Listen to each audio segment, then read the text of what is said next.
కాశ్మీర్ నుండి కన్యాకుమారి వరకు అన్ని గుళ్ళు దేవుళ్ళు దేవతలు మరి ఎలా ఎక్కడి నుండి సూర్యుడు ఎక్కుతాడు, సూర్యుడు ఎక్కడ దిగుతాడు, కన్యాకుమారి అక్కడి నుండి మా ఆయన ఏమో దుర్గామాత గుడి ఉన్నాడా. 20 సంవత్సరాలు నేను నుండి ఎన్నో బొట్లు నాకు ఒక్కొక్క గుడికి ఒక్కొక్క పూజారి అట్లా మోసం చేస్తాడంటే మేము నమ్మలే కానీ మీరు యేసుప్రభు నమ్ముకోకపోయి ఉండుంటే దర్శన పొంది వచ్చిన తర్వాత అందరిని పిలిచాను, మా ఇంటికి ఇక్కడనే పిలిచాను. నా దగ్గర ఉండింది ఇంత బాండ్ పేపర్లు, ప్రామిసరీ నోట్లు, వైట్ పేపర్. మీరు దీనికి వడ్డీ ఎప్పుడో కట్టేసి తీర్చేసిండ్రు, ఇంకా మీరు నాకు బాకీ లేదు, నేను మీకు డబ్బులు ఇవ్వలేదు, వెళ్ళి రండి అని అన్ని చింపి మా ఆయనకు సగం ఇచ్చాను. చింపనికి రాలేదు. మహిమ కలుగును గాక. ఎలీషా ఏలియా యూట్యూబ్ ఛానల్లో అనేకమైన సాక్ష్యాలు చూస్తూ ఆదరించబడుతున్న దేవుని బిడ్డలందరికీ హృదయపూర్వకమైన వందనాలు. మరొక పర్యాయము ఒక అద్భుతమైన సాక్ష్యంతో మీ ముందుకు రావడం జరిగింది. మన మధ్యలో మరి తల్లిగారు ఉన్నారు, శారదమ్మ గారు. ఆల్రెడీ కొంతమంది సాక్ష్యం విని ఉంటారు. ఇక లోతైన విషయాలు వారిని అడిగి తెలుసుకుందాం. అసలు యేసు ప్రభుని ఎందుకు నమ్ముకున్నారు, గల కారణాలు ఏంటివి, మరి అసలు దేవుని గురించినటువంటి అనేక విషయాలు వారిని అడిగి తెలుసుకుందాం. అమ్మ వందనాలు. నా పేరు శారద, మా అమ్మ పేరు మణియమ్మ, మా నాన్నగారి పేరు రామదాస్ గారు. మా అమ్మ నాన్నకి మేము 8 మంది సంతానం. దాంట్లో ఉండింది నేను 5వ దాన్ని.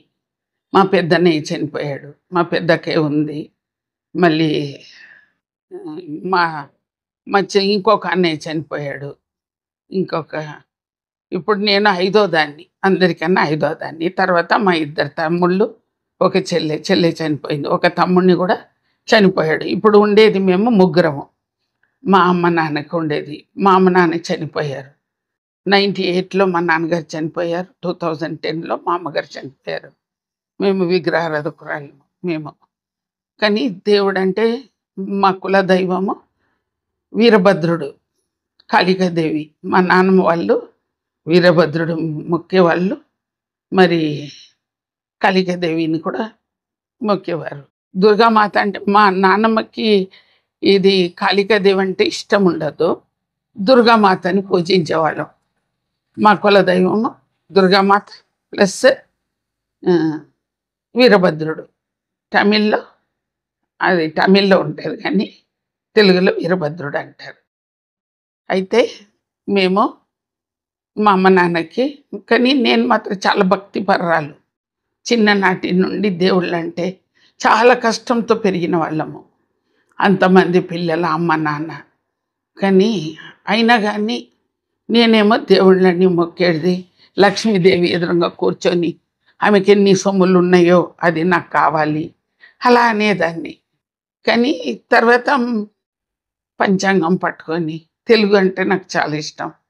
మా నాన్నమ్మ నన్ను మాత్రం తెలుగు మీడియంలో వేసింది, అందరు తమిళ్ చదివింది, నేను మాత్రం తెలుగు చదివాను. 10th వరకు చదివాను, SSC వరకే. ఆ తర్వాత నేను పంచాంగం చూడ్డము, మా పక్కింట్లో ఒక పెద్ద ఆవిడ, మేముండే ఇంటి పక్కకే ఒక ఆమె పంచాంగం చూసేది. ఆమె తమిళ్, నాకు తమిళ్ రాదు, కానీ మా అక్క వాళ్ళు చదివేది చూసి నాకు ఇంట్రెస్ట్, తమిళ్ మాట్లాడాలి, చదవాలని. కానీ చదువు నేర్చుకున్న కొద్ది కానీ ఆమె నాకు పంచాంగం ఇచ్చింది. పంచాంగం చూస్తూ మళ్ళీ తెలుగులో గంటల పంచాంగం, ప్రతిదీ పంచాంగం చూస్తే ఆమె నాకు నేర్పించి, ఆమె చనిపోయిన తర్వాత ఆమె నాకు ఆ పంచాంగం చేతులు ఇచ్చి ప్రాణం వదిలేసింది. అప్పటి నుండి నేను పంచాంగం చూడడము. మళ్ళీ ఎక్కడికి వెళ్ళానంటే కంచికి వెళ్ళి బంగారు బల్లి, వెండి బల్లి, ఆమెను కూడా అందరు మొక్కేవాళ్ళు.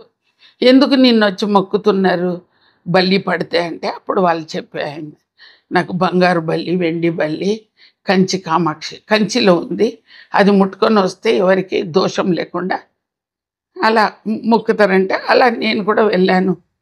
ప్రతి నెల నేను గుళ్ళకు గోపురాలు తిరిగేదాన్ని. ప్రతిదీ పంచాంగం రోజంతా ఫ్రీగా ఉంటే పంచాంగం చూసుకొని నక్షత్రం చూసేది, ఈరోజు తిథి ఎలా ఉంది, అలా అని చూసుకొని ఆ రోజు పూజ చేయాలి. ఏ గుడికి అంటే ఆ గుడికి వెళ్ళేదాన్ని. కా ఏమంటారు కార్తీక మాసం అని ఇంకా 2 రోజులే ఉంది వెళ్ళడానికి సమయం. అది కార్తీక మాసం వెళ్ళిపోతుంది. కానీ పంచాంగంలో చూస్తే ఎన్ని పాపాలు చేసినా మరి కా గంగలో మునిగితే పాపాలు పోతుంది అని చెప్తే ఆ 2 రోజుల్లో మనము ఇంకా కార్తీక మాసం నెక్స్ట్ ఇయర్ వస్తుంది, కానీ ఇప్పుడు ఇంకా 2 రోజులు ఉంది కదా అని మా పాప దగ్గర చెప్తే మా పాప ఫ్లైట్ టికెట్ బుక్ చేసింది. ఒక వారానికి మాకు తెలియదు ఇలా, మాకేం తెలియదు. ఎక్కడ పోయినా ఒక వారం గురించి మేము టికెట్ బుక్ చేసుకునేవాళ్ళం. అక్కడనే దిగి మళ్ళీ చెన్నైలో దిగితే మొత్తం తిరిగేసి కరెక్ట్ డేట్కి మేము రిటర్న్ వచ్చేవాళ్ళం. మళ్ళీ ఇటు తెలంగాణ వెళ్ళాలంటే, ఆంధ్ర వెళ్ళాలంటే, మరి కర్నూలు ప్రతిదీ చూశాను. అలా వెళ్ళేదని అలా అలవాటు ప్రకారం కాశీకి బుక్ చేసుకున్నాము. అయితే అక్కడ వెళ్ళిన తర్వాత ఒకటే రోజు మేము 3 గంటలకంతా దిగేసినాం. ఉదయం ఫ్లైట్ ఎక్కితే 2 hours వెళ్ళిపోయినాము. 3 o'clock అంతా తిరిగి చూడ్డానికి పోతే చాలా మోసం, చాలా మోసం, అబద్ధాలు. ఒక దీంట్లో పడవలు పోవాలంటే డబ్బులు ఎక్కువ అడిగి వాళ్ళు అనవసరంగా డబ్బులు తీసుకున్నారు. పోనీలే అన్నీ చూసేసి ఒకటే రోజులో అయిపోయింది. మళ్ళీ నెక్స్ట్ డే 4 గంటలకి కొత్త బట్టలు కట్టుకొని అంత వాష్రూమ్ అంతా వెళ్ళేసి 4 గంటలకి గంగలో మునగాలి అంటే ఆ రోజు నేను చూశాను సవాలు పడేసేది, అన్నీ కొట్టుకొని పోతుంది. మళ్ళీ దాంట్లోనే మునగాలంటే నాకు కొద్దిగా భయం అయింది. మా ఆయన నేను చీకటి 4 గంటలంటే సైలెంట్ ఉంటుంది, ఆ నీళ్ళంతా ప్రశాంతంగా ఉంది. మేమిద్దరం కొత్త బట్టలు కట్టుకున్నాం. మరి అక్కడ అందరు మోసం అన్నారు, ఒట్టి 20 రూపాయల రిక్షా ఛార్జ్. మా లాడ్జికి గంగకి 20 రూపాయల టికెట్. అయితే వెళ్ళాము, చూసేసినాము. కానీ ముందు రోజు ఏం చేశారంటే మమ్మల్ని తీసుకొని పోయి ఒక ఆంజనేయుల గుడి కాడ కూర్చోబెట్టి ఏదో తూతూ మంత్రంగా నాకు వస్తుంది, కానీ ఏదో అడిగారు, మీ వంశము, మీ కులము, మీ అమ్మ నాన్న, మీ అత్త మామ అంటుంటే ఒకటి చెప్పే వరకు దాంట్లో 1100 చిల్లర ఇవ్వాలి, అయిపోయింది పూజ అంటున్నాడు. ఏంటి ఏం చేశారు మీరు అని చెప్పిన వాళ్ళు ఒప్పుకోలేదు. సరే అని ఇప్పుడు తప్పదు కదా, బోట్లో పోయిన వాళ్ళ దగ్గర డబ్బులే దండుకున్నారు, ఇక్కడ దండుకున్నారు, మరి ఏం తీసుకొని పోకూడదు. సరే 4 గంటలకైతే స్నానం చేసి అట్లనే నేనేమో తడిగుడ్డలతో విశ్వనాథుని దర్శించాలని అనుకున్నాము. అక్కడ చల్లగాలి. మా ఆయన అన్నారంట, వద్దు నువ్వు వెళ్ళకూడదు, ఇది కార్తీక మాసం అంటే నవంబర్ నెల, మీరు వెళ్ళొద్దు, చలి, మీ ఆమెకు రొమాటిక్ ప్రాబ్లం ఉంది కదా, కీలవాపులు, అలాంటి సమయంలో మీరు చల్లగాలికి వెళ్ళకూడదు అంటే కూడా దేవుడు ఆజ్ఞ ఇచ్చాడు కదా, నాకు అయిపోయింది, నేను వెళ్ళాలంటే అనుకున్న తడవే నేను వెళ్ళాలి అని వెళ్ళాను. వెళ్ళిన తర్వాత అక్కడ మా గంగలో మునిగితే భయపడుతున్నాను. 3 పుటికీలు వేసాను, పోలే, ఏం మార్పు రాలే. తీసుకొని వచ్చాము, మళ్ళీ పూజ చేసుకున్నాము. అక్కడి నుండి మరి ఈ త్రివేణి సంగమం అయిపోయినాము, గయా వెళ్ళినాము. అక్కడ మా పితరులకు పిండం పెట్టాలని పిండం పెట్టాము, అన్నీ చేసినాము. మళ్ళీ రాముడి గుడికి అక్కడి నుండి మళ్ళీ టికెట్ బుక్ చేసుకొని అయోధ్య వెళ్ళినాము. రాముడి గుడి కూలగొట్టిండ్రు కదా, అది చూసాము. ఆయన నడిచిన స్థలం అని, వాళ్ళు పుట్టిన స్థలం అని అన్నీ చూసి తిరిగి వచ్చాము. తర్వాత ఇంకా వచ్చిన తర్వాత ఢిల్లీలో ఆల్ట్ అయిపోయి ఢిల్లీలో మళ్ళీ ఇక్కడికి వెళ్ళాము. ఇది మన శ్రీకృష్ణుడు పుట్టిన స్థలం మథుర వెళ్ళాము. మథురలో చాలా చాలా మోసం, అంటే అంత భయంకరమైన, ఒక పూజారి అట్లా మోసం చేస్తాడంటే మేము నమ్మలే.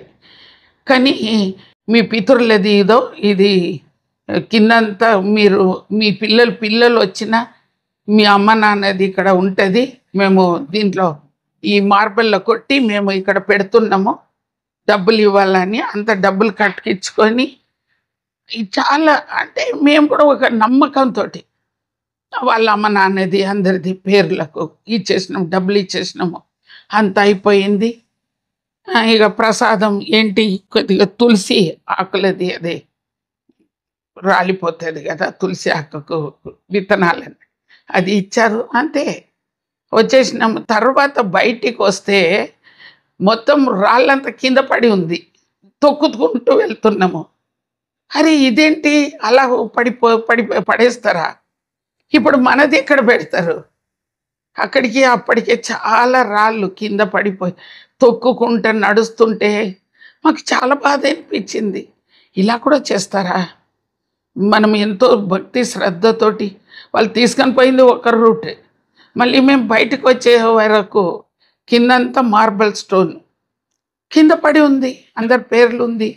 అది తొక్కుకుంటా విరిగిపోయి చాలా గందరగోళం ఉంది. ఇది నిజం చెప్తున్నా, అబద్ధం చెప్పడం నాకు అవసరం కూడా లేదు. అలా వచ్చాము, అది చూసేసాము.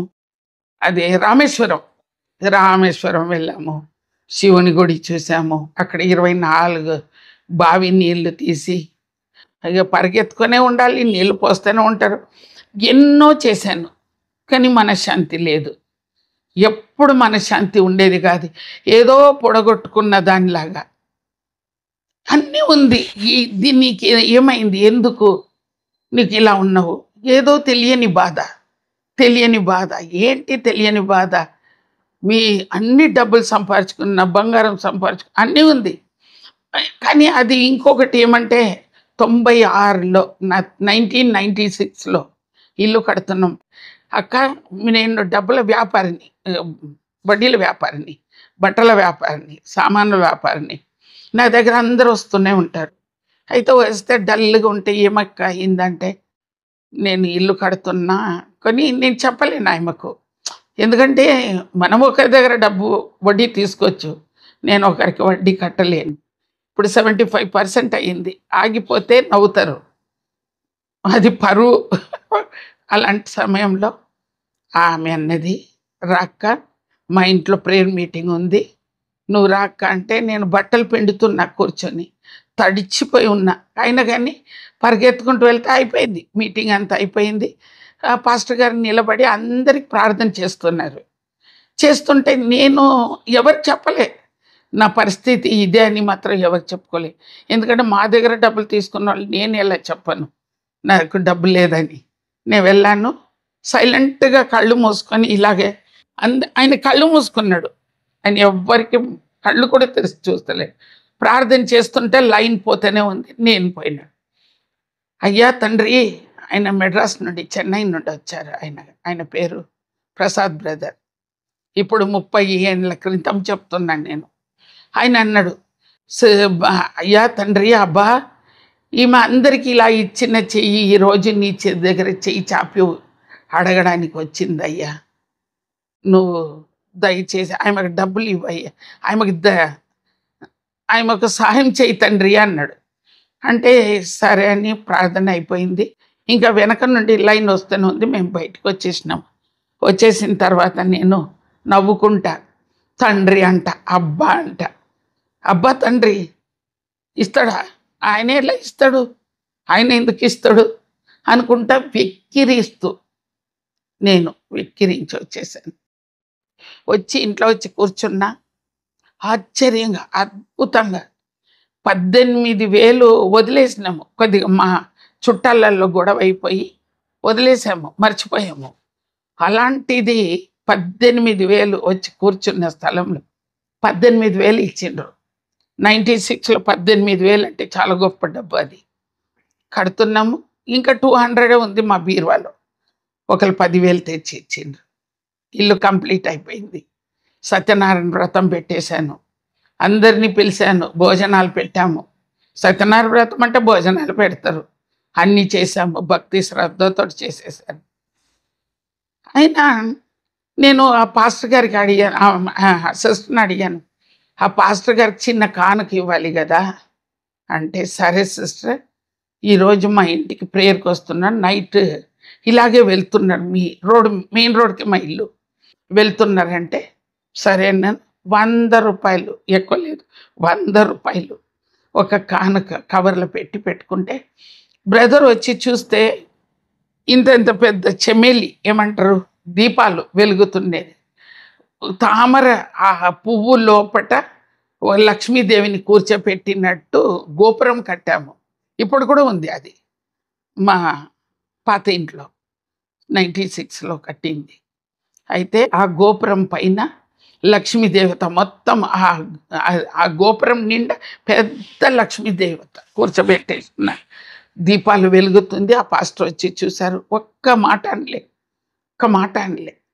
తర్వాత ఆ బెడ్రూమ్ హాల్ బయట అంతా చూసి బ్రదర్ సిస్టర్ నేను ఇక్కడ హాల్లో ఒక చిన్న ప్రార్థన చేసుకోవచ్చా అని అడిగారు. చేసుకోండి బ్రదర్ అన్న. అంటే అమ్మ నిన్ను చాలా దేవుడు ప్రేమిస్తున్నాడు, నా ప్రభు నిన్ను ఎక్కువ ప్రేమిస్తున్నాడు. నేను అనుకున్న ఏదో ఎక్కడ ఎక్కువ ప్రేమిస్తాడు. చూడు తల్లి, నీకు మాత్రం సిస్టర్ మితిమీరిన బంగారం, మితిమీరిన వెండి, మితిమీరిన బంగారం, డబ్బు చాలా దేవుడు ఇస్తాడంటే నాకొద్దు అంటే ఆ వెంబడి ఉన్న పాస్టర్ అమ్మ ఇంకా మా ఎదురింటి వాళ్ళు అదే తీసుకొని వచ్చిన వాళ్ళు ఇద్దరు ఒక 6 ఉన్నారు. ఒక అబ్బాయి మాత్రం నన్ను బాగా కోప్పడి కిందకి వచ్చి నీకు అంత గర్వమా, దేవుడు ఇస్తా అంటే నువ్వు వద్దంటున్నావు అంటే.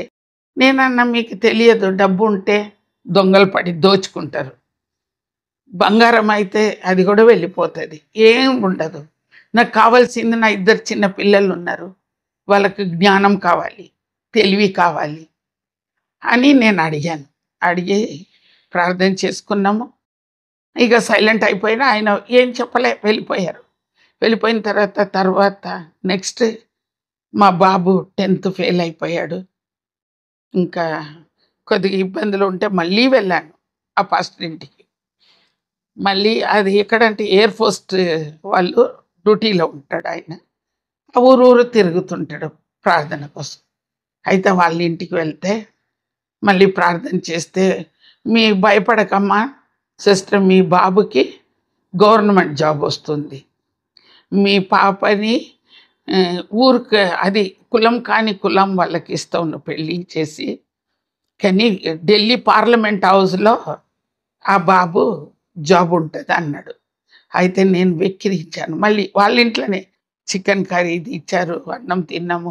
భోజనం చేసుకొని బయటకు వచ్చి ఢిల్లీ దర్బార్ ఎక్కడ, హైదరాబాద్ ఎక్కడ, క్యాజీ ఓజీ అనుకుంటా, నేను కులం కాని కులం దానికి ఎందుకు ఇస్తాను నేను అని వెక్కిరించాను ఆ పాస్టర్ గారిని. వెక్కిరించి వస్తే నిజమైన దేవుడు మాది.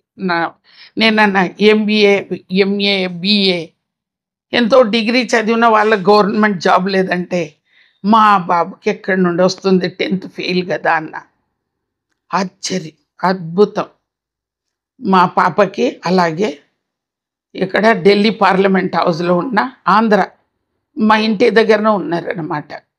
వాళ్ళు పిల్లని అడిగారు, మా ఆస్తి చూసి చాలా డబ్బు పిచ్చి వాళ్ళకి చేసుకొని ఆమె కరెక్ట్ మా పాపకి పెళ్ళి అయ్యి నెక్స్ట్ వీకే ఢిల్లీకి వెళ్ళిపోయినరు. మా అల్లుడు తీసుకొని ఢిల్లీ పార్లమెంట్ హౌస్లో మా అల్లుడు జాబ్ అయిన తర్వాత 2001లో మా బాబుకి జాబ్ వచ్చేసింది. 5 రూపాయలు. మేము దానికన్నా ముందు మిలిటరీలో జాయిన్ అవుతాను మమ్మీ అన్నాడు. మిలిటరీ కాదు, రైల్వే కావాలన్నాడు. 50,000 అడిగినారు, అక్కడ ఇచ్చాను. మళ్ళీ అక్కడ కాలే, మిలిటరీలో అవుతాను అన్నాడు, అక్కడ 50,000 కట్టాను, అది కాలే. కానీ ఆయన చెప్పినట్టు గవర్నమెంట్ జాబ్ 5 రూపాయలు ఫామ్ గురించి చేస్తే ఈరోజు సెంట్రల్ గవర్నమెంట్లో జాబ్ ఉన్నాడు మా బాబు. దేవుడు చెప్పింది ఏది అబద్ధం కాదు. నేను నమ్మలే, ఎందుకంటే మనం కూడా అలాంటి వారం కదా, అబద్ధాల కోరలు, అబద్ధాలు మాట్లాడేదాన్ని కదా, అలాంటి దాన్ని నేను నమ్మలే. కానీ నిజమైన దేవుడు అలా చేశాడు. దానికి తర్వాత 2005లో ఒక ఇల్లు కట్టాము. అక్కడ కూడా ఒక పాస్టర్ గారు నేను ప్రతి నెల నాకు దేవునికి ఒక చిన్న కానుక ఇచ్చి పంపడం అలవాటు. కానుక పంపడం, నేను పోను. శారదమ్మ అని పేరు ఉంటుంది. ఇదేంటి ఎవరు అబ్బాయమని పాస్టర్ గారు ఎదురింట్లో వాళ్ళు ప్రార్థన చేస్తూ వస్తే, శారదమ్మ ఇక్కడ ఎవరు, నిర్మల్ నగర్ అంటే అప్పుడు నా గురించి చూపించిండ్రు. ఆ రోజు నేను యాట కోసి బలి, ఇప్పుడు ఫోటో కూడా ఉంది, బలి అర్పించేదాన్ని, యాటపోతు. దాని మీద ఆమె కూర్చొని వేప మండలం పట్టుకొని సిగమోగేది. ఆమెకు కాళికాదేవి వచ్చేదని. అలా చేస్తుంటే ఆయన చూసి సైలెంట్ అయిపోయాడు. తర్వాత 2006లో ఆశ్చర్యం, అద్భుతం. 2005లో నేను ఇల్లు కట్టాలనుకుంటుంటే ఆ సమయంలో బోరింగ్ వేయడానికి వెళ్తున్నాము. పాస్టర్ గారు ఊరికే ఫోన్ చేస్తూనే ఉన్నారు. అప్పుడు ల్యాండ్లైన్ ఫోన్లే, సెల్ ఫోన్ లేవు. అయితే ఎందుకు బ్రదర్ అంటే, ఇట్లా మీ ఇంటికి నన్ను ప్రభు పంపిస్తున్నాడంటే, అప్పుడు మా ఆయన, నేను బయటికి వెళ్ళే సమయంలో మా ఆయన అన్నాడు, ఒక పాస్టర్ గారు మన ఇంటికి వస్తానన్నప్పుడు నువ్వు ఉండు, నేను వెళ్తాను. వెళ్ళిపోయిన తర్వాత పాస్టర్ గారు వచ్చారు, ప్రార్థన చేశారు. అమ్మ నీ దగ్గర అంటే ఒక ప్రాబ్లం అయింది, అది మా పరిస్థితి, ఇంటిది చెప్పుకోవాలి కూడా అనుకోను, ఆ ఇంటి పరిస్థితి. అలాంటి సమయంలో ఇది మా పరిస్థితి పాస్టర్ గారు అంటే, భయపడకండి అమ్మా, నేను చిన్న ప్రార్థన చేస్తాను అంటే, నాకు డబ్బు లేదు, ఇప్పుడు డబ్బు కోసం బయటకు వెళ్తున్నాను బోరింగ్ వేయడానికి అంటే, సరే అన్నారు. ప్రార్థన చేసి వెళ్ళిపోయారు. అది అక్కడ ఆశ్చర్యం ఏమంటే, 35 ఫీట్లకు నీకు నీళ్ళు వస్తాయమ్మా, అందరికీ నువ్వు ఇస్తున్నావు, నీకు దేవుడు ఆశీర్వాదం ఇచ్చిండు. కానీ అక్కడేమో 500 ఫీట్లకి నీళ్ళు వస్తాయి, అక్కడ నీళ్ళు లేవు, బజరంగ్ నగర్ కాలనీ అని.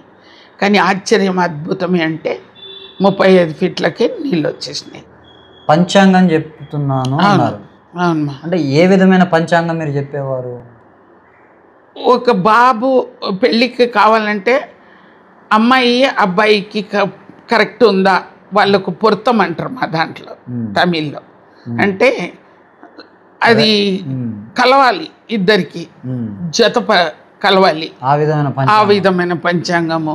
ఇంకా పెద్ద మనిషి ఎవరైనా అయ్యిండ్రనుకో దాని గురించి ప్రతిదీ. మరి పండగలకు ఏ టైంలో చేయాలి, ఎలా చేయాలి, పూజ అంటే ఎలా చేయాలి, మరి వ్రతాలు అంటే ఎలా చేయాలి, లక్ష్మీదేవతని ఎలా కొలవాలి, మరి ప్రతిదీ చెప్పేదాన్ని. ఎందుకంటే పంచాంగం నా దగ్గర ఉంది కదా, నా దగ్గర ఉంది కదా, దాంట్లో తిథి నక్షత్రం అన్ని బాగుంటుంది. గ్రహాలు ఈరోజు గ్రహణం పడుతుందంటే ఎవరు గర్భవతులు ఉన్నారో వాళ్ళు చెప్పి అడిగేవాళ్ళు, ఏ టైం నుండి ఏ టైంకి ఉంటుంది, అది పంచాంగంలో ఉండేది, అది నేను చెప్పేదాన్ని. కాశ్మీర్ నుండి కన్యాకుమారి వరకు అన్ని గుళ్ళు, దేవుళ్ళు, దేవతలు మీరు తిరిగారా? తిరిగాను, సాక్ష్యం కూడా ఉంది. కాశ్మీర్ నుండి కన్యాకుమారి వరకు అదే అంటున్నా కదా. రామేశ్వరం అంటే కాశ్మీరే, కన్యాకుమారి. ఎలా, ఎక్కడి నుండి సూర్యుడు ఎక్కుతాడు, సూర్యుడు ఎక్కడ దిగుతాడు, కన్యాకుమారి. అక్కడి నుండి కాశీ, ఎక్కడ కాశీ వెళ్ళాను, కాశీ నుండి ఉద్దంపూర్, ఎక్కడ మన జమ్ములో రోజు పడుతుంది ఎక్కి దిగడానికి, ఆమె దర్శనానికి. నడుచుకుంటూ వెళ్ళాం, పల్లెకిలో నన్ను తీసుకొని పోయినరు, అక్కడ వెళ్ళాను. ఎంత భక్తి చేశారు? అంత భక్తి. ఇప్పుడు ఎంత భక్తి చేశారు కదా, ఇప్పుడు ఇంత భక్తిలో మరి మీ భక్తి మిమ్మల్ని, మీకు శాంతిని కలగజేయలేకపోయింది? అదే అంటున్నాను కదా, తెలియని బాధ, ఏదో బాధ, ఏదో తెలియదు, నాకే తెలియని బాధ. ఎక్కడ తృప్తి లేదు, ఎక్కడ మనశ్శాంతి లేదు. ఎందుకంటే ఏదో ఆయన అడిగేవాడు మా ఆయననే, ఏంటి నీకు అన్నీ ఉండి ఎందుకు తెలియని బాధ, ఏదో పొడగొట్టుకున్న దానిలాగా శాంతి లేదు. గుడ్లకు పోయేదాన్ని, ఇక్కడ నుండి ఎన్నో బొట్లు, నాకు ఒక్కొక్క గుడికి ఒక్కొక్క కలర్ బొట్లు, ఒక్కొక్క గుడికి ఒక్కొక్క బొట్టు పెట్టుకొని. ఎందుకంటే ఒక లైన్లో పోతుంటే ఎన్నో గుళ్ళు ఉంటాయి, ఒకటి అంటూ ఉండదు. ఒక రోజు మనం ఇప్పుడు చెన్నైలో దిగాను అనుకో, ఆ టూరిజం బస్ ఉంటుంది, మర్వతూర్ అని ఉంది అక్కడ. చెన్నై మర్వతూర్ అంటే ఓం శక్తి. అక్కడ పోయి ఆ రాత్రి ఒక రాత్రి అక్కడ కూడా గడిపాము. ఎన్నని చెప్పను, ప్రతి ఒక్కటి అది కూడా పట్టి చూసేదాన్ని, నిజమైన దేవుడు ఎవరు. తర్వాత ఏమైంది, అందరు అన్నారు కాలజ్ఞానం రాశాడు ఎవరు, వీరబ్రహ్మం గారు. అక్కడికి వెళ్ళాను. అది ఎక్కడికి రాశాడు, ఆ గుహ లోపటికి వెళ్ళాను. అందరు నవ్వారు, ఈ గుహ లోపటి ఎలా వెళ్తావని. కానీ వెళ్ళాను. అక్కడ కూడా ఏమైంది, ఆయన ఎక్కడ మేకలు మేసుకొని ఉన్నాయి, ఇప్పటి వరకు వాళ్ళు అక్కడ భోజనాలు పెడతారు, ఆ వేప చెట్టు అలాగే ఉంది. వాళ్ళ మనవరాళ్ళు ఈశ్వరమ్మానికి ఒక గుట్ట ఉంది అక్కడే. తర్వాత అక్కడ ఆటో వెళ్తుంది అనమాట. మేము దిగిన స్థలము, మేము ఎక్కడో ఒక దగ్గర పోయి ఆల్ట్ అయిపోతాము. ఆల్ట్ అయిపోయి అక్కడి నుండి పోతే, గుడి నుండి పోతే, అమ్మ నీకెందుకు వేస్ట్, నువ్వు రాను పోను టికెట్ ఆటో వాడు అంటున్నాడు. ఎందుకన్నా, నీ కాలు పెట్టుకుని ఎక్కడ ఎక్కుతావమ్మ గుట్ట అన్నాడు. నీకెందుకు, నేను వస్తున్నా అని మళ్ళీ అప్ అండ్ డౌన్ చార్జ్, మా డబ్బు పోతుంది, నీకెందుకు అన్న తీసుకొని పోయినాం. ఈశ్వరమ్మ గుట్ట ఎందుకంటే చాలా భయంకర, దానికి మెట్లు ఉండవు, ఏముండవు, గుట్ట కదా. ఆ రోజు వర్షం వచ్చింది, ఆయన జారుతున్న చిన్న చిన్న చెట్లను పట్టుకొని ఎక్కాను.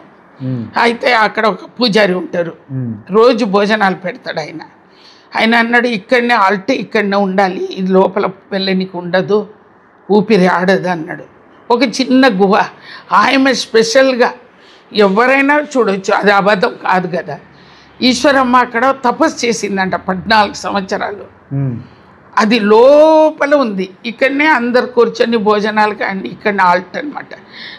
ఆ గుహ లోపల ఎవరు పోరు, చిమ్మ చీకటి ఉంటుంది. ఆయన టార్చ్ చేసుకొని మమ్మల్ని తీసుకొని వెళ్ళిండు లోపల. పోతే ఆ గుట్ట కొద్దిగా ఇలా చేస్తే కుంకుమ రాలినట్టు, ఒక దగ్గర చేస్తే నూనె ఇలా అని చేస్తే నూనె వచ్చేది. ఆ నూనె తలకు అంటుకొని, ఆ బొట్లు, ఆ కాటుక ఇక్కడ కాటుకు వస్తుందని ఆయనకు డబ్బులు ఇస్తే అన్ని కొన్ని ఇస్తాడు. ఇక్కడనే ఒక స్నానం చేసేదని అన్నీ చూసి వచ్చినాం. శిల వెళ్ళాను, అది గంగలు మునిగినా అక్కడ లేదు, అక్కడ మోసాలే, మనసు బాధ.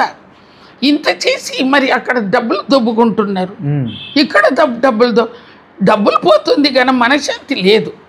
ఎక్కడ పాపం పోయింది, యథాతిథి ఎట్లా ఎవరి మీద అంటే అరవడము, గోల పెట్టడము, డబ్బులు ఇవ్వకపోతే బూతులు మాట్లాడడము, ఎవరిని తిడదామా, ఉదయం లేవగానే ఫోన్లు పట్టుకోవడము, ఇంత భయంకరంగా నన్ను చూస్తే ఒక గొంగలి పురుగులాగా. ఎవరికైనా డబ్బులు ఇవ్వకపోతే దాక్కుంటారు కదా, నన్ను చూస్తే. వడ్డీకి డబ్బులు ఇచ్చారు కాబట్టి అవి వసూలు చేయడానికి బూతులు మాట్లాడేదాన్ని, గట్టిగా తిట్టేటోళ్ళు చాలా చాలా. ఒకటి కాదు, వడ్డీల వ్యాపారిని, సామాన్ల వ్యాపారిని, బట్టల వ్యాపారిని, ఇన్ని వ్యాపారాలు ఉండినా కానీ మనశ్శాంతి లేదు. ఇప్పుడు ఒకవేళ మీరు యేసుప్రభు నమ్ముకోకపోయి ఉండుంటే మీ పరిస్థితి ఎలా ఉండేది? ఇప్పుడు దేవుడు ఎన్నో మేలులు చేశాడు. 20 సంవత్సరాలు నేను యేసయ్యని మోసం చేసిన. 20 సంవత్సరాలు యేసుప్రభుని మోసం చేసిన. ఎట్లా? ఆయన అవసరానికి ప్రభు అనేదాన్ని చేయంగానే ఆయన ఎవరో నేనెవరో. అసలు యేసుప్రభు ఉన్నాడు, ఉన్నవాడు అనువాడు. ఇప్పుడు ఉండడానికి నీకు రుజువు ఏంటిదమ్మా? నువ్వు రుజువు అడుగుతున్నా కదా, నేను నీకు చెప్తాను. రుజువు నువ్వు అడుగుతున్నావు కాబట్టి నేను చెప్పాలి. చెప్పు. మా ఇంటి వారి పరిస్థితి వచ్చింది. ఈ ఇల్లు కట్టినప్పుడు తిననీకి తిండి లేదు, వండుకోవడానికి 1/2 కేజీ కందిపప్పు లేదు. ఇది చూసావు కదా ఇల్లు.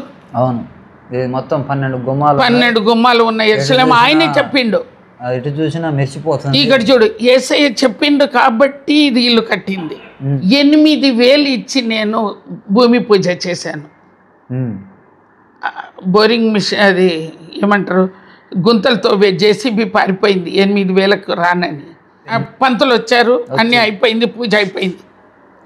అప్పుడు ముహూర్తం బాగుంది కదా, 3:22 ఉదయం 3:22 భూమి పూజ బాగుంటుందని పూజ చేసాము. కానీ అప్పుడు మేము ఇది బోరింగ్ వేయలేదు, బోరింగ్ వేస్తున్నాం. వేస్తే నీళ్ళు వస్తలేవు. అయితే ఒకటి నేనేమన్నానంటే డబ్బులు లేదు కదా అని, అప్పుడు నేను ఇక్కడ గాబరా అయిపోయి ఇంటికి వెళ్ళిపోతున్నా. అప్పుడు పాస్టర్ అమ్మకి ఫోన్ చేసిన. మరి పాస్టర్ అమ్మ వచ్చి ఒక ప్రేయర్ ఆయిల్, 10 రూపాయల ప్రేయర్ ఆయిల్, 1 బాటిల్ నీళ్ళు ఇక్కడ చల్లి ప్రార్థన చేసింది. చేసి ఏమన్నదంటే, నువ్వు అప్పులు చేయవు, మా ఆయన కేజీ బంగారం అమ్ముకోయే, నేను ఈ స్థలం అమ్మని అన్నాడు. అప్పుడు ఆమె ఏమన్నదంటే, నీకు అవసరం లేదు, నువ్వు ఈ బంగారం అమ్మవు, బ్యాంక్ లోన్ రాదు, దేవుడు కట్టిస్తాడు ఇల్లు అన్నది ఆమె అన్నది. అప్పుడు ఆయన ఎట్లా కట్టిస్తాడు కదమ్మా, 3 లక్షలకి బోరింగ్కే పోయింది. బోరింగ్ వచ్చేటప్పుడు మాకు నీళ్ళు రాలేదు, 700 ఫీట్ దాటిపోయింది.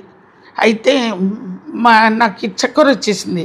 ఎందుకంటే 10,000కు ఒక బోరింగ్ వేసాను, 15,000కు ఒక బోరింగ్ వేసాను, 25,000కు ఒక బోరింగ్, 3 బోరింగ్లు అక్కడక్కడ ఉంది.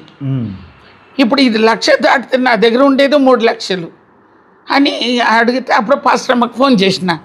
ఏంటమ్మా దేవుడు కట్టిస్తాడు అన్నావు, బంగారం అమ్మని అన్నావు అంటే, అమ్మ నేను ఫాస్టింగ్ ప్రేయర్లో ఉన్నాను, ఆగుమా, దేవుడు చెప్పింది తప్పడు అన్నది. మా ఆయన ఏమో దుర్గామాత గుడి కట్టించండు కదా, ఎదురుగా శివుడు. మీరే కట్టించారా గుడి? మేము ఫౌండర్ స్టార్ట్ చేసాము, దుర్గామాత గుడిని మీరు స్టార్ట్ చేసాము. మేము చాలా మట్టుకు పెట్టాము, మేమే సెంటరింగ్ పెట్టాము. అదే 80-90 వేల రూపాయలు దుర్గామాత గుడి మీరే కట్టాము. అంటే మా ఆయన అందరూ కమిటీ మెంబర్, మెయిన్. అయితే ఆమె కవచం చేసింది, ఆమె కిరీటం పెట్టింది, ప్రభాతం అంటారు, దేవుడి వెనక ఒక ఇది ఉంటుంది, ఇలాగ ఉంటుంది అంటే కాదు వెనక ఇలా ఉంటుంది, అది చేపించినాము. ఇప్పుడు సజీవ సాక్షి ఊరేగింపుకి ఇంత పెద్ద దుర్గామాత ఇప్పుడు ఉంది. అది నేను సొంతంగా మీరు చేసింది. ఇప్పుడు వాళ్ళు ఊరేగిస్తున్నారు. మీరు చేసిన విగ్రహం మేము చేసిందే, 2012 చేసింది, ఇప్పుడు ఉంది. ఇప్పటికి వాళ్ళు ఊరేగించేది అదే దుర్గామాత. మీరు చేసిన వాళ్ళు మీరు మారిపోయారు. లాస్ట్ అక్కడి నుండే బయటకు వచ్చేసినాను. బయట చేసి అక్కడ పెట్టి ఇటు వచ్చి మారిపోయారు. మారిపోలే, అక్కడ ఒక తప్పు చేసిండు పంతులు గారు. మా ఆయన ఏం చేసిండు, శివలింగము ఎక్కడి నుండి కాశీ నుండి తెప్పించి దుర్గామాత గుడి ఎదురుగా మార్బల్లో గోపురం కట్టించాడు. అప్పుడు నేనన్నాను, నీళ్లు రాలేదంటే నేనెందుకు, ఈయన భూమి పూజ చేశాడు కదా, ఆయన శివుడు నీకు గంగ పైన ఉంటుంది కదా, నీకు నీళ్ళు ఇస్తే నేను ప్రభుని ప్రార్థన చేయలే. అయితే అక్కడి నుండి నేను బయటికి ఎందుకు వచ్చానంటే అది కూడా చెప్తాను. అక్కడ శివుడికి పెళ్ళి చేస్తున్నారు, పార్వతికి శివుడికి. అప్పుడు ఒకళ్ళు 500 ఇచ్చి తెలుగు వాళ్ళు పెళ్లి చేయించిండ్రు. వాళ్ళకి ఇచ్చిండ్రు అక్షంతలు, ఏమని, ఆయన పాదాల కాడ ఏమని. అయితే మేము తమిళన్స్ మొత్తం, మా తమ్ముడు అంటే మా కోడలు ఉంది, మా చెల్లె వాళ్ళ కూతురు ఉంది, పెళ్ళైన కొత్తలు మొత్తం మా తమిళన్స్ అందరు చుట్టూ ఉన్నాము. మాకు ఇంత అక్షంతలు ఇవ్వలే. నాకు చాలా బాధ అనిపించింది, ఏంటి అక్షంతలు మేము వేయలేదే అంటే. అప్పుడు అడిగాను, నేను ఏం అడగలే, భోజనం చేయకుండా ఇంటికి వచ్చేసాను. నెక్స్ట్ డే మీటింగ్ ఏమన్నాను, ఈ మీటింగ్ వేస్తే పంతులు గారిని అడిగాను, పంతులు గారు మీరు చేసింది చాలా పొరపాటు అంటే, ఏంటమ్మా నా పొరపాటు అంటే, అవును మరి ఇన్ని లక్షలు పెట్టి తమిళన్స్ ఈ గుడి కట్టిస్తే అది వదిలేసి 500 ఇచ్చి తెలుగు వాళ్ళు పెళ్లి చేపిస్తే వాళ్ళకి అక్షంతలు ఇచ్చావే, ఇప్పుడు మేము దేవుణ్ణి తల మీద వేసే హక్కు లేదు మాకు, కాళ్ళకాడ వేసి ఉంటే మాకు కూడా ఒక తృప్తి కదా అని అంటే, ఆ పంతులు గారు నువ్వు అప్పుడే అడిగి ఉండాలంటే, తమిళన్స్ అడిగితే బూర పీకి పందిరేసేస్తారు కదా, అందుకని నాకు తెలిసిన నిన్ను అడగలేదు అని ఈరోజు లాస్ట్ ఈ స్టెప్ దిగుతున్నా, మళ్ళీ ఈ స్టెప్ నేను ఎక్కనని అంత మంచి గ్రైనట్తో కట్టిన దుర్గామాత గుడి బయటకు వచ్చేసినాను. అదే నెక్స్ట్ ఇయరే మా ఇల్లు కట్టాము. కడుతుంటే దేవుడు చెప్తుంటే ఆశ్చర్యం ఏమంటే, కట్టేసినాం అంత అయిపోయింది, డబ్బులు లేక ఇబ్బందులు ఉన్నాము. 1/4 కేజీ కందిపప్పు అన్నాను కదా, లేదు, 1/4 కేజీ చక్కెర లేదు. అబద్ధం ఎందుకు మేము, బియ్యం లేదు. మా కోడలు అంటుంది 7 o'clock, అత్తమ్మ బియ్యం లేదంటే మా మరిది గారు రూపాయి రేషన్ బియ్యం తెచ్చిస్తే దోశలకు అది వండు అన్నాడు మా ఆయన. అయ్యో మామయ్య అది రూపాయి బియ్యం అంటే ఉండమ్మా, ఏం చెప్పడానికి, ఇక్కడ ఎవరిని అడగను, ఇక్కడ ఇది కొత్తగా కాలనీలో వచ్చినాం. అప్పుడు ఆశ్చర్యం ఏమంటే వండుకున్నాము. తర్వాత నేను చాలా బాధ అంటే అక్టోబర్ నెల మా బాబుది పుట్టినరోజు. 20,000 30,000 ఖర్చు పెట్టుకొని మినీ బస్ బుక్ చేసుకొని, ఇది అందరికీ తెలుసు మా ఏరియాలో, అయ్యాష్ వెళ్తాడు బర్త్డే సెలబ్రేషన్ చేయడానికి, అందరినీ తీసుకొని వెళ్ళేవాడు, ఫ్రెండ్స్ చాలామంది. అలాంటి సమయంలో వాడికి ఒక డ్రెస్ కుట్టలేదు. మేము అంత ఇబ్బంది పడ్డాను. మా బాబు చనిపోతానన్నాడు. కానీ అది ఒక ఆశ్చర్యం ఏమంటే నెక్స్ట్ డే కూర్చొని ఆలోచిస్తున్నా, ఒకరికి 1,00,000 రూపాయలు కింద షాప్ చూసావు కదా, ఆ షాప్ అంతా తీసుకొని 2 lakhs ఇచ్చాడు. ఏమని అడ్వాన్స్. 3 నెలలు అయిపోయింది. వాళ్ళు వద్దు అమ్మా మాకు అడ్వాన్స్ సగం పోయినా సగం మాకు ఇచ్చేయంటే 3 months నేను టూలెట్ బోర్డు వేసిన ఒక్కరు వచ్చి అడగలేదు. ఇది నిజం. ఇప్పుడు దేవుడు ఎందుకు అని చెప్తున్నానంటే ఇది సజీవ సాక్షి. అయితే అడిగాడు, లేదు మా దగ్గర డబ్బు లేదు, చాలా ఇబ్బందులు ఉన్నాము. అయితే నేను బైబిల్ పట్టుకొని సైలెంట్గా చర్చికి వెళ్ళిపోయినా. చర్చ్ టైమింగ్ తెలియదు, మాకేం తెలుసు, వెళ్ళాను. అప్పుడు ఒక అడుగు పెడుతున్నప్పుడు ఆయన అంటున్నాడు, అడిగిందంతా ఇచ్చాడు నీ ప్రభు, నువ్వేమి ఇచ్చావు అని చెప్తూ ఆయన అన్నాడు, 2 కాసులు వేసిన నాణ్యం వేసిన విధవరాలు చాలా ఇది, 10వ భాగం అందరు డబ్బులు ఉన్న వాళ్ళు ఇస్తారు, కానీ ఆమె ఉన్న కష్టాన్ని అంతా వేసింది కదా అంటే దేవునికి అలా కొట్టుకుంటే నా దగ్గర 500 రూపాయలు ఉంది. ఎందుకంటే ఆ రోజు వంట చేసుకొని తినాలి మేము ఆదివారం.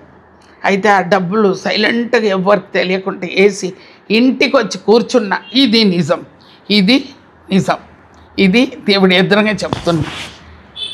ఈవినింగ్ కల్లా 50,000 తీసుకొని వచ్చి రెంట్కి ఒక షాప్కి డాక్టర్ వచ్చింది, 40,000 ఆమె, ఒక టైలర్ ఒక 10,000, 50,000 ఇచ్చిండ్రు. దేవా నేను ఇచ్చింది ఎంత? 500. నాకు వచ్చింది ఎంత? 50,000. అప్పటికప్పుడు ఇమ్మీడియట్. ఇప్పుడు దేవుడు ఎందుకు నమ్ముకున్నానంటే ఇది ఎంత ఆశ్చర్యం. 50,000 ఇచ్చేసినాము. మళ్ళీ రింగ్ అవుతూనే ఉంది. మా ఆయన అంటున్నాడు, మా పాప అన్నది ఈ పాపపు డబ్బులు ముట్టకే మన ఇంటి అద్దె ఎంత వస్తుందో దాంట్లో 10వ భాగం ఇవ్వాలి అన్నది. సరే అన్నాను. రెంట్ 67,000 వచ్చింది నాకు, పుట్టి రెంట్. అది తీసుకొని ఏదో నాకు ఉన్నంతలో పాస్ చేతిలో పెట్టేసి ఇంటికి వచ్చాము. ఆశ్చర్యం ఏమంటే నాకు నెలకు 1,00,000 రూపాయలు కావాలి. ఎందుకంటే నేను ఒకరికి అప్పు తీసి ఇచ్చి బ్యాంకుకి మేము కట్టవలసి వస్తుంది. అది కూడా ఎంత, ఈ 3 లక్షలకి, అది 10 లక్షల 50,000కి, 37,500 చిట్టీలకి 1,00,000 మాకు కావాలి. ఇట్లా ఇప్పుడు ప్రతి నెల 1,00,000 అంటే ఇల్లు ఎంత అమ్ముకొని పోయినా వడ్డీపోతుంది, అసలు తీరదు కదా అనుకొని, నా ప్రభువా నేను ఏం చేయాలి, నా పరువు పోతుంది కదా, నేను అందరికీ ఇచ్చింది, ఇప్పుడు నేను అందరి పరువు తీసినప్పుడు నన్ను తీస్తారు కదా అనుకొని, నా దేవా అనుకున్నా. మా ఆయన రింగ్ అవుతూనే ఉంది. ఏంటంటే 15 లక్షలు మాకు అప్పు ఇస్తానని ఒక బ్యాంక్ వాడు, పంజాబ్ నేషనల్ బ్యాంక్ అనుకుంటా, ఆయన ఇస్తా అని చెప్పే వరకు తీసుకొని వచ్చినాము. ఆ 15 లక్షలు రాగానే ఎక్కడిదక్కడ తీర్చేసాము. ఇప్పుడు ఈ 15 లక్షలకి నువ్వు ఎంత కడుతున్నావు ప్రతి నెల అంటే 32,800 నేను కట్టాలి. కానీ ఇప్పుడు ఎంత కట్టాలి అంటే 16,400 కట్టాలి అన్నాడు. అప్పుడు ఎంత బరువు తగ్గింది.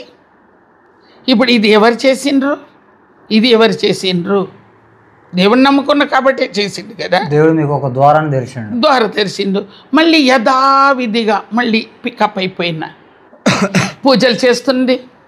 మా కోడలు అదంతా వెండి వెండి ఇత్తడి ఇదంతా మొత్తం ఇట్లా పూజలది విగ్రహాలు, పూజ గది విగ్రహాలు ఉండేది. అయితే చేస్తున్నాము, వ్రతం చేసాము, ఫోటో కూడా ఉంది, వ్రతం చేసాము, అన్నీ చేసాము. మా పాప చేసేది, మా కోడలు, నేనేమో సైలెంట్గా ఉండేదాన్ని. హృదయం ఇవ్వలే, నా ప్రభుకు హృదయం ఇవ్వలే. ఎన్ని చేసినా కానీ మారు మనసు పొందలే. అయితే 2016 ఆశ్చర్యం అద్భుతం ఏమంటే 15వ సంవత్సరంలో నాకు ఒక భయంకరమైనది వచ్చింది మా ఇంట్లో. అది చెప్పలేని, ఎవరు తీర్చలేనిది. మా తమ్ముడు కార్పొరేటర్ ఈ ఏరియాకి, వాడు వెళ్ళాడు, మరి కౌన్సిలర్లు వెళ్ళారు, ఎంతోమంది వెళ్ళారు. అది తీరనిది. లాస్ట్లో ఎంత బాధనంటే అది చెప్పుకోలేను, ఇంటి పరిస్థితి చెప్పుకోలేను.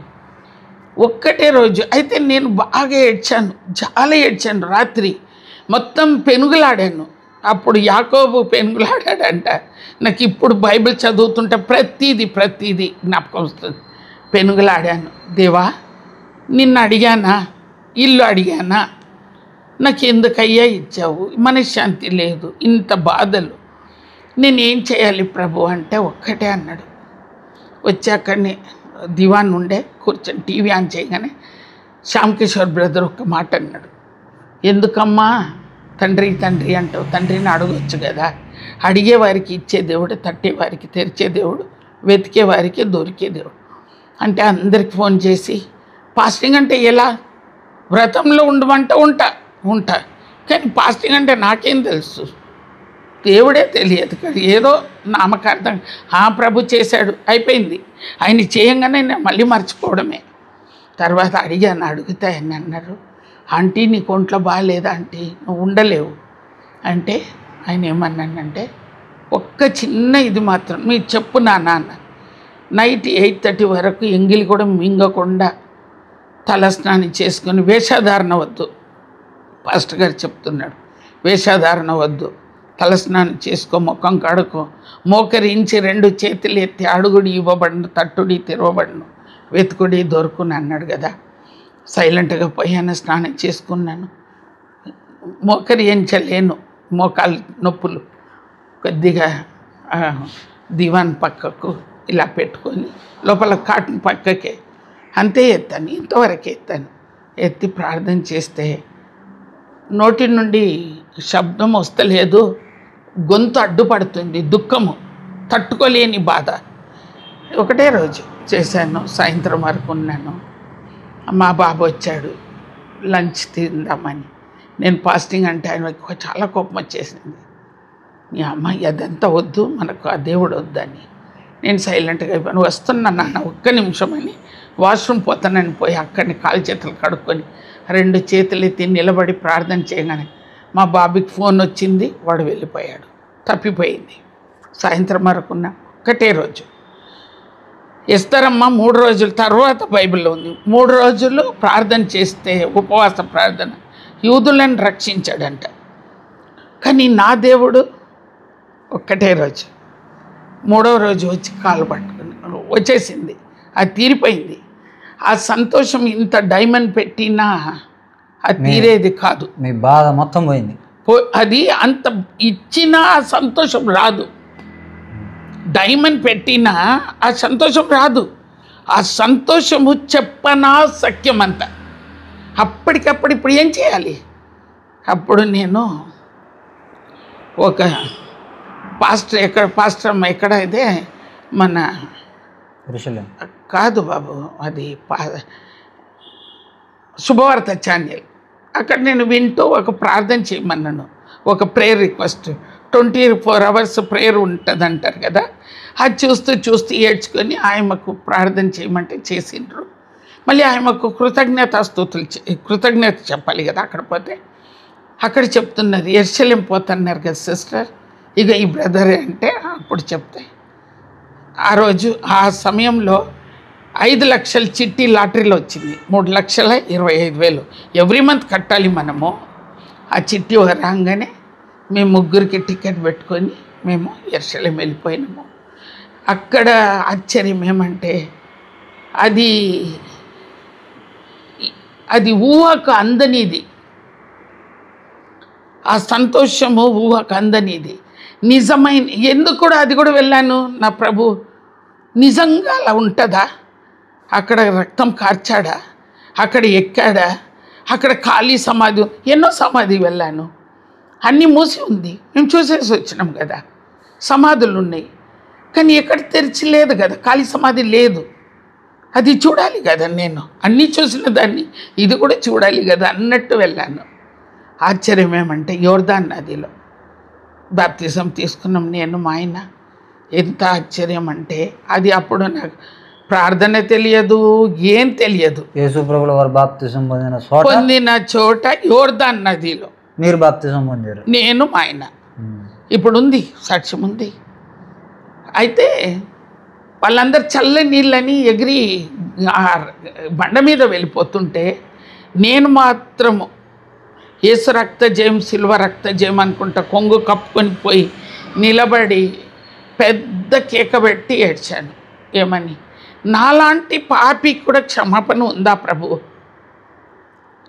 అది కూడా నేను పెంట కుప్పపై ఉన్న పురుగుని, బూతులు మాట్లాడేదాన్ని, భయంకరమైన దాన్ని. మీరంటే ఒక హడల్, అది అందరికీ తెలుసు, అందరికీ తెలుసు.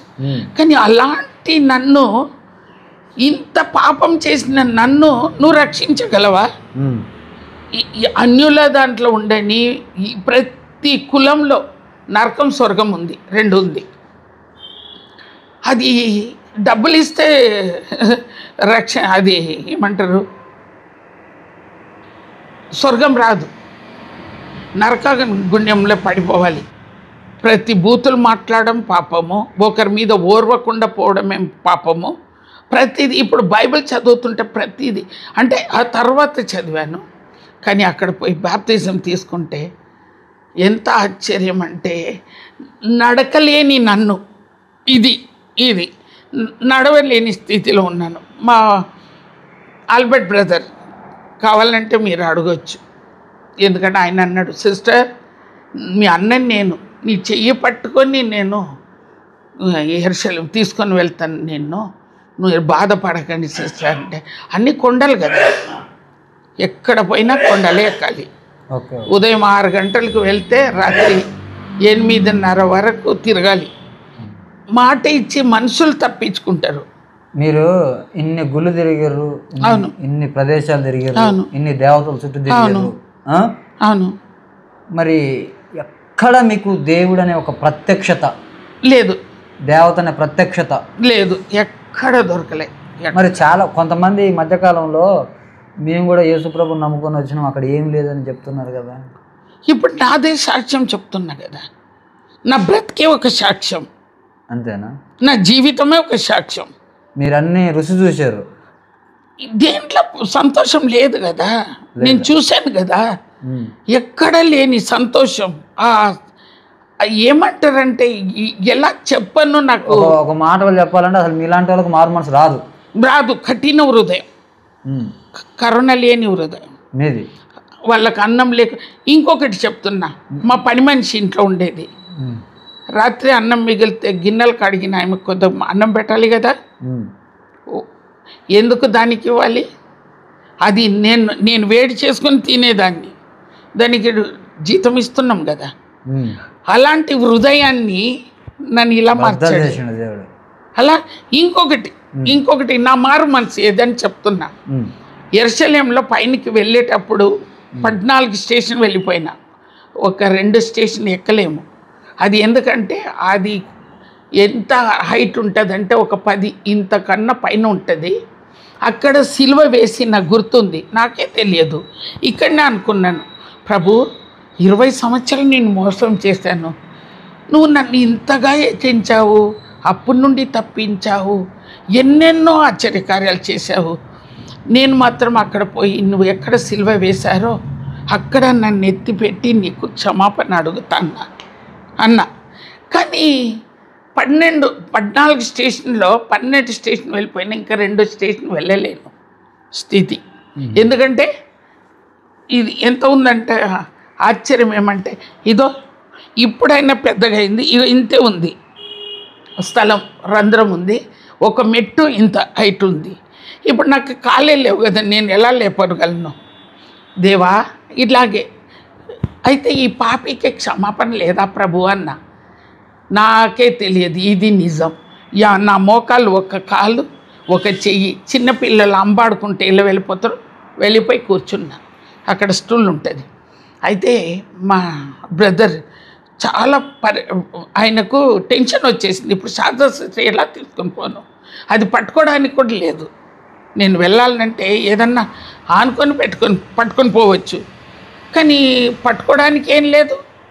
మరి ఏది సపోర్ట్ లేదు, పుట్టి ఏది బండలు ఉన్నాయి, స్టెప్పులు. అయితే నేను 4 కాళ్ళలో పోదినంటే అది ఆశ్చర్యం కదా. అక్కడ పోతే ఇంత పెద్ద గోపురం ఉంది, లోపల స్టార్ ఉంది, సైలెంట్గా లోపల. అది కింద కూడా పడిపోయిన, అది కూడా టెస్టిమనీ అది ఉంది ఫోటో. పోయి అక్కడ క్షమాపణ అడిగిన ఆ క్షణంలోనే మా ఇంటిని విడదీసిన, మాకు ఇంత ప్రాబ్లం పెట్టిన వాళ్ళనే క్షమించే గుణం నాకు వచ్చేసింది. నాకు ఏది లేదు, ఒకరి మీద కుళ్ళు లేదు, కుతంత్రాలు లేవు. నన్ను తిట్టిన ఇది ఆయన కూడా తెలుసు. ఎవరైనా ఒక మాట అంటే వాళ్ళని ఎలా లాగి నేను గొడవ పడి వాళ్ళ నాన్న మాటలు అనాలో అలా అనేదాన్ని. ఏ క్షణంలో నేను అక్కడ పోయి నేను క్షమాపణ అడిగాను, నా హృదయమే మారిపోయింది. అది నిజం, అది నేను నిజం చెప్తున్నాను. ఇంకా దానివల్ల మీకు మనసు మారింది. ఎవరిని తిట్టరు. అయ్యో రక్షణ పొంది వచ్చిన తర్వాత అందరిని పిలిచాను, మా ఇంటికి ఇక్కడనే పిలిచాను. నా దగ్గర ఉండింది ఇంత బాండ్ పేపర్లు, ప్రామిసరీ నోట్లు, వైట్ పేపర్లు, ఇది స్టాంప్ పేపర్లు, వైట్ పేపర్లు స్టాంప్ పెట్టుకొని సంతకాలు వాళ్ళది.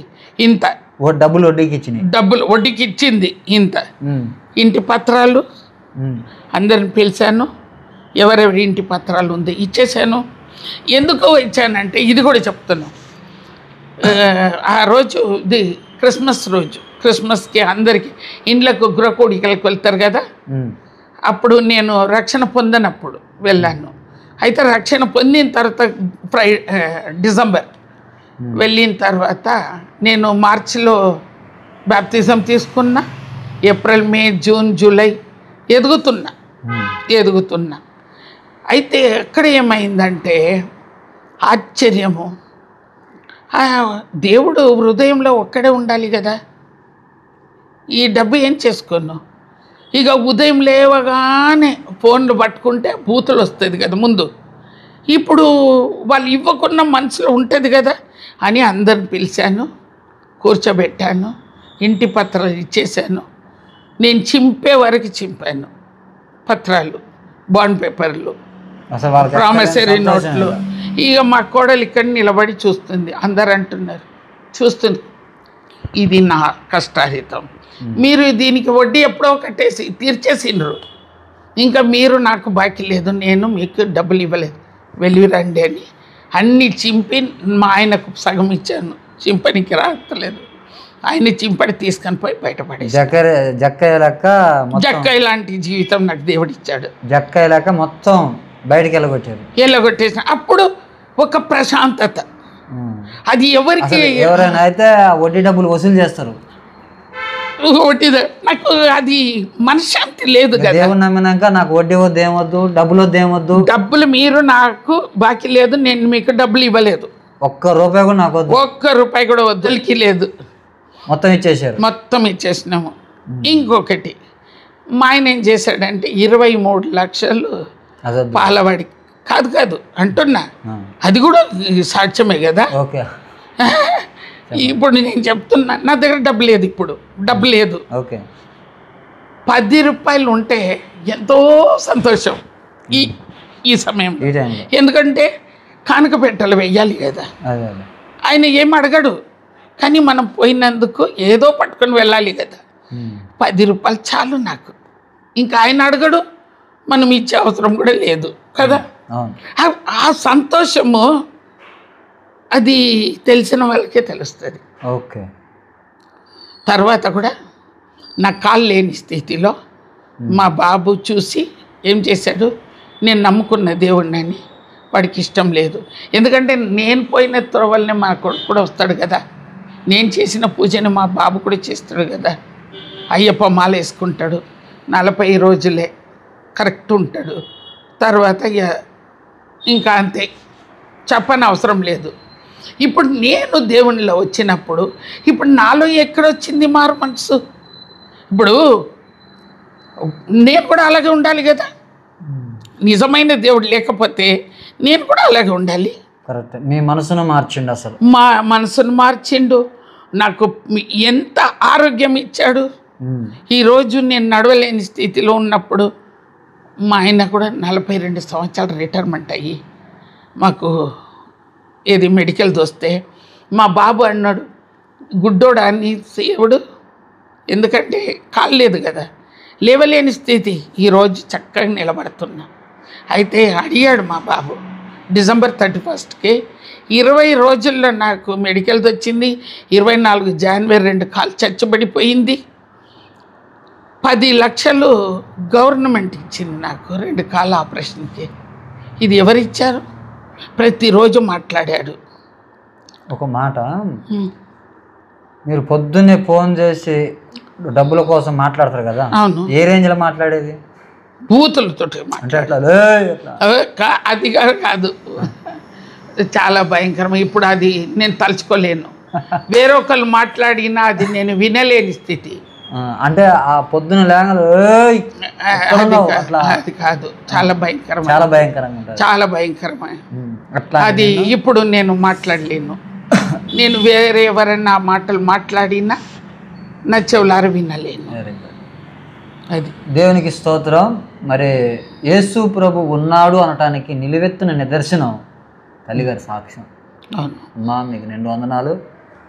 నిజంగా చాలామంది యేసు ప్రభు లేడు లేడు లేడు అంటూ ఉంటారు. ఆయన 2 మేకులు ఇక్కడ చూడు, ఇప్పుడు మొన్న కూడా నేను ఎక్కడ వెళ్ళాను, మేడ్చల్, నా సాక్ష్యం విన్నారు. ఒకళ్ళు నన్ను చాలా ప్రేమతోటి పిలిచారు, రామ్ అన్నారు. ఆయనకు 98 ఏళ్ళు, 97 ఏళ్ళు, 98 ఏళ్ళు భార్యాభర్తకి. వాళ్ళ ఇంటికి పిలిచిండ్రు. నీ తేల్చుకుందాం రా అన్నాడు. ఏమబ్బా తేల్చుకుందామంటే నా దేవుడు మాట్లాడాడు. కీర్తన గ్రంథం 121లో 7వ వచనంలో మాట్లాడిండు. నాకు భయపడ్డాను, కానీ నేనే అలాంటి సమయంలో 10 మందికి వంట చేసుకున్నా. ఎందుకంటే వాళ్ళ అంత స్థితిలో ఉన్నప్పుడు వాళ్ళకు వాళ్ళు వాళ్ళ దగ్గర నేను తినడం కాదు, నేను ఒకరికి పెట్టాలి.